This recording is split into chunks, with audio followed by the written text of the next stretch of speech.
Being up over the thing is to remember. The scene start to tumble to the sound of the drums.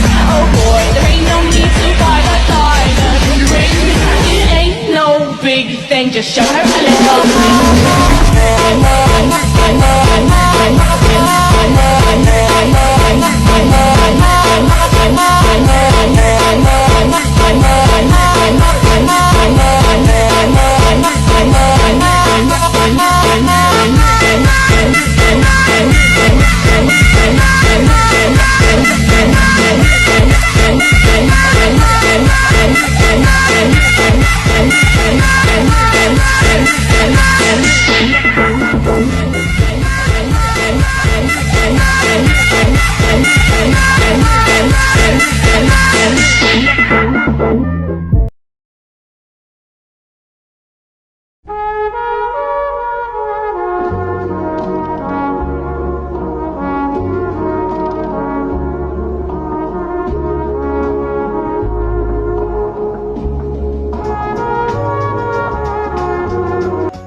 Jadi hari ini kami akan mewawancarai guru BK, wali kelas dan siswa-siswi yang ada di sekolah ini mengenai permasalahan apa saja yang ada dalam proses belajar. Baik, assalamualaikum warahmatullahi wabarakatuh. Perkenalkan, nama saya Ainza Fitri bersama dengan teman saya sendiri Andi Nurbaitullah. Jadi saat ini kami sedang bersama dengan Ibu Nur Maulidia SPD selaku wali kelas di SMP, salah satu wali kelas di SMP Negeri 15 Palu. Ibu, kalau boleh tahu Ibu wali kelas nomor kelas berapa Ibu? 9B. Juga SMP kelas 9B Ibu. Tadi juga pas SMP kelas 9B. Oh iya. Jadi Ibu, tujuan kami ingin menanyakan ke Ibu mengenai permasalahan dalam pembelajaran, proses pembelajaran yang Ibu lakukan. Saya akan menanyakan pertanyaan. Jadi Ibu selama menjadi wali kelas Ibu, apa saja tantangan yang Ibu menghadapi siswa-siswanya Ibu yang memotivasi atau konsentrasi dalam masalah belajar, sehingga siswanya Ibu itu keluar dalam posisi sebagai seorang anak sekolah. Jangan Jogja bang sini. Faktor keluarga awal dari pendidikannya, jadi semua akumulasi semua dari keluarga. Jadi apabila artinya saling mendukung antara keluarga, orang tua dengan pendidikan. Jadi apabila anak tersebut misalnya di rumah, dampak pada di sekolah keseharian. Misalnya kalau di sini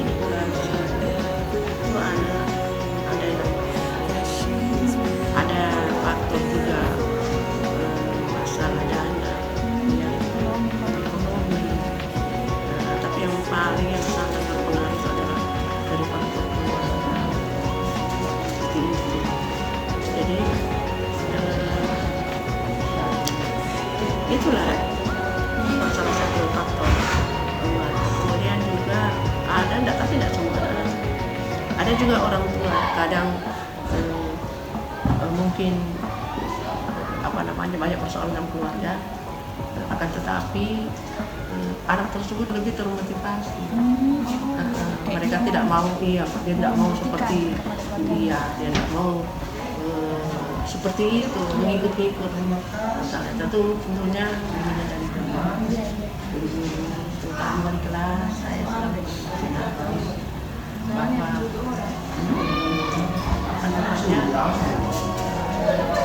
masa depan kami ditentukan dari sekarang. Jadi apabila tidak memperhatikan atau malas masuk belajar, sangat di masa yang akan datang.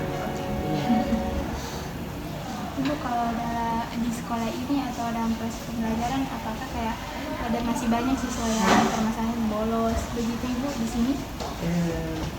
Kalau di kelas ada beberapa, tapi lebih banyak tidak. Alhamdulillah. Lebih banyak tidak. Kalau di kelas ada beberapa. Sudah itulah karena pengaruh dari keluarga. Ada juga pengaruh lingkungan masyarakat. Sosial itu berpengaruh gimana dia tinggal. Itu semua berpengaruh. Pergaulannya itu termasuk pengaruh dari masyarakat sosial di mana dia tinggal. Seperti itu. Bolos-bolos itu, ya itu memang merupakan namanya anak di masa kalau SD sampai SMA itu kan sekolah mungkin kalau SMP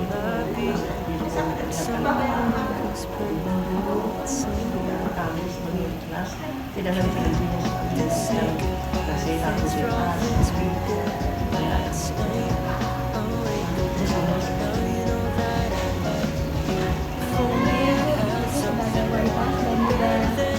seorang guru, bagaimana cara Ibu untuk mengetahui tingkat pemahaman dari siswa itu? Kayak dalam proses belajar itu, bagaimana cara Ibu memahami dia sudah paham atau belum, seperti itu? Kalau ibu saya tidak menilai angka atau nilai itu sangat menentukan. Tapi artinya tidak ada lagi ranking, tidak ada lagi peringkat. Itu sangat tidak memotivasi. Karena dalam diri anak itu mungkin kodrat itu dia punya kelebihan masing-masing dan berbeda-beda. Jadi guru itu sebisa mungkin mencari tahu apa yang dia miliki, kelebihan apa yang dia miliki. Jadi dalam proses belajar itu saya sebagai guru bisa menilai dalam proses belajar itu. Ada guru dengan bagaimana kita ini membangun dalam arti kecakapan mereka, percaya diri mereka, mengembangkan pengetahuan itu, mengembangkan dirinya, pengetahuan itu. Dia kadang anak dia pengetahuannya banyak, tapi untuk mengutarakan ini susah.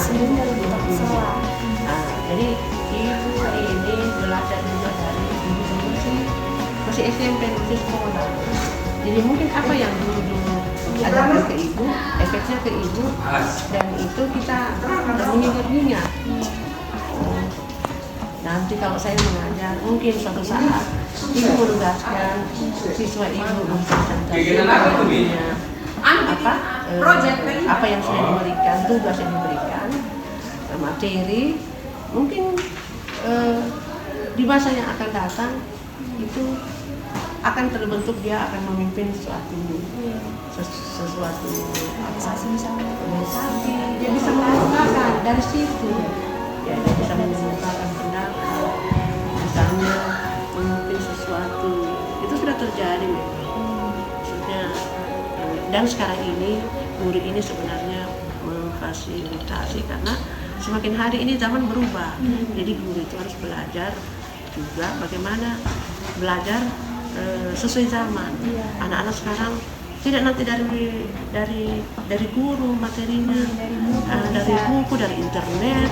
Mereka lebih cakap daripada guru, tapi tetap membutuhkan seorang guru karena kita menuntun.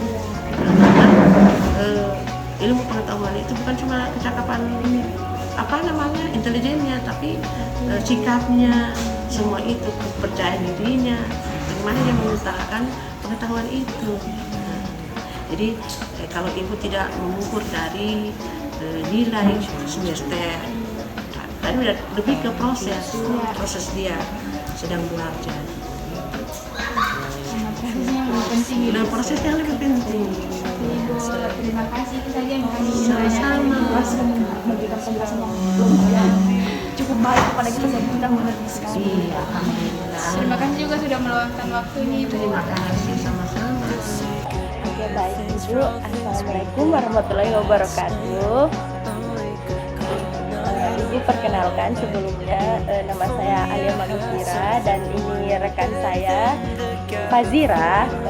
Tujuan kami datang ke sini Ibu ingin mewawancarai Ibu mengenai permasalahan-permasalahan siswa yang ada di sekolah menyangkut paut dengan mata kuliah kami yang berjudul Belajar dan Pembelajaran. Baik Ibu, di sini kami ada beberapa pertanyaan untuk Ibu. Langsung saja masuk kepada pertanyaan yang pertama yang akan ditanyakan oleh rekan saya. Pertanyaan saya Ibu, apa yang menjadi masalah utama yang dihadapi siswa di sekolah? Yang menjadi masalah utama siswa yang di sini, kan kita di sini siswanya itu menengah ke bawah. Jadi rata-rata itu permasalahan yang terjadi di sekolah ini rata-rata dari pengaruh lingkungan dari rumah. Di sini banyak sekali siswa yang broken home, yang orang tuanya ada yang dari TKW, orang tuanya yang sudah bercerai tinggal sama nenek.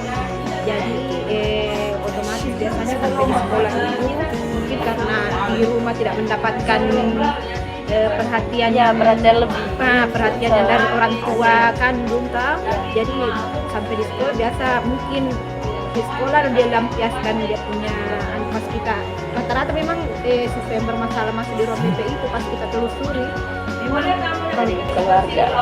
Iya, kayak mau dibilang 85% begitu di sini siswanya yang broken home begitu, pengaruh lingkungan. Ya. Baru kan di sini kan banyak yang tinggal di lorong-lorong kayak di lorong bakso itu, kayak di bagian sekarang terkenal yang dan daerah-daerah rawan. Iya, yang memang jadi otomatis mereka terpengaruh. Mana lagi yang bertetangga yang tidak sekolah berteman dengan yang tetangga tidak sekolah dan pengaruhnya mereka jadi kayak mau ikut-ikutan baru berteman dengan orang yang lebih tua di atasnya dan tidak seumuran begitu. Mereka kan masih labil juga. Jadi mereka terpengaruh. Jadi cara Ibu menanganinya bagaimana? Kalau permasalahannya dilihat dulu permasalahannya seperti apa. Kalau misalnya sampai berkelahi, bolos, pasti kita kerjasama antar wali kelas, kesiswaan. Kalau memang itu perlu dipanggil orang tuanya, orang tuanya dipanggil datang ke sekolah dengan kita menyurat kan. Biasa kalau memang perlu dihadirkan kepala sekolah dihadirkan. Sama-sama kepala sekolah mengenai. Baik Ibu, itu saja sekian pertanyaan yang dapat kami pertanyakan kepada Ibu. Terima kasih atas waktunya Ibu. Semoga ya sekolahnya ini bisa lebih baik lagi Ibu. Insya Allah lebih berkembang. Ya. Baik saya dan rekan saya Ibu pamit undur diri. Apabila ada salah-salah kata dari kami mohon dimaafkan Ibu. Sekian, wassalamualaikum warahmatullahi wabarakatuh. Baik Dek, assalamualaikum warahmatullahi wabarakatuh. Waalaikumsalam warahmatullahi wabarakatuh. Selamat siang. Sebelumnya sedang ada siapa? Saya Reina Felicia dari kelas 9D. Oke. Baik Dek, perkenalkan nama saya Nurul Aina dan teman saya Kesha Pendeka. Kami salah satu mahasiswa Universitas Tadulako, Prodi Bimbingan dan Konseling.